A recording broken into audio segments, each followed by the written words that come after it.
আজকে বানিয়ে দেখাবো কাঁকরোল দিয়ে একটি দুর্দান্ত স্বাদের রেসিপি। যাদের বাড়ির বাচ্চারা কাঁকরোল খেতে একদমই পছন্দ করে না, আজকের এই রেসিপি দেখার পর তারা কিন্তু আঙুল চেটে পুটে খেয়ে নেবে, আর তারা বুঝতেই পারবে না যে এটি কাঁকরোল দিয়ে তৈরি করা। সবার প্রথমে গ্যাসের উপরে একটি কড়াইয়ের মধ্যে 2 টেবিল চামচ পরিমাণ সর্ষের তেল দিলাম, হাফ টিস্পুন পরিমাণ কালো জিরে, কয়েকটা কাঁচা লঙ্কা, এটি আপনারা স্বাদ বুঝে দিলাম। দিয়ে দিচ্ছি এর মধ্যে 12 থেকে 15 কোয়া রসুন। রসুনটা অবশ্যই একটু বেশি পরিমাণে দেবেন, এতে করে খেতে বেশি টেস্ট হবে।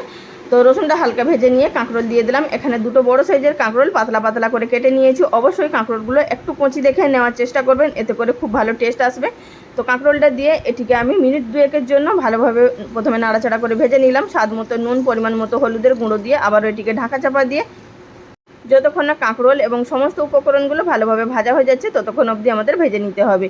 ভেজে নিয়ে ঠান্ডা করে নেওয়ার পর এবার আমরা এটিকে বেটে নেব। আমি এখানে সিলবাটার মধ্যে বেটে নিচ্ছি, আপনারা চাইলে মিক্সিতে বেটে নিতে পারেন, তবে কিন্তু সিলবাটার মধ্যে বেটে খাওয়ার কিন্তু তার টেস্ট সম্পূর্ণই আলাদা হয়। আর এটি কিন্তু একদম মিহি করে বাটা যাবে না, হালকা একটু দানাভাব রেখেই বাটতে হবে। তো সুতরাং আপনারা সিলে বেটে নেবেন। কাঁকরোলগুলো বেটে নেওয়ার পর এবার এর মধ্যে একটি সিক্রেট উপকরণ ব্যবহার করব, যাতে করে কাঁকরোল বাটার টেস্ট দ্বিগুণ বেড়ে যাবে। এর মধ্যে দিয়ে দিলাম 1 মুঠো পরিমাণ চীনাবাদাম। এটিকে তেলে আমি ভেজে নিয়েছি। অবশ্যই এটি কিন্তু ব্যবহার করবেন, আপনাদের বাচ্চারা বা আপনারাও কিন্তু বুঝতেই পারবেন না যে এটি কাঁকরোল দিয়ে তৈরি করা। বাদামটা দেওয়ার কারণে এত টেস্টি হয়। বেটে নেওয়ার পর দিয়ে দিলাম 1 মুঠো পরিমাণ পেঁয়াজ কুচি, দিয়ে দিলাম সামান্য পরিমাণ তেল, দিয়ে আবারও ভালোভাবে মেখে নিলাম। আর পেঁয়াজ কুচিটা কিন্তু খাওয়ার আগে দেবেন।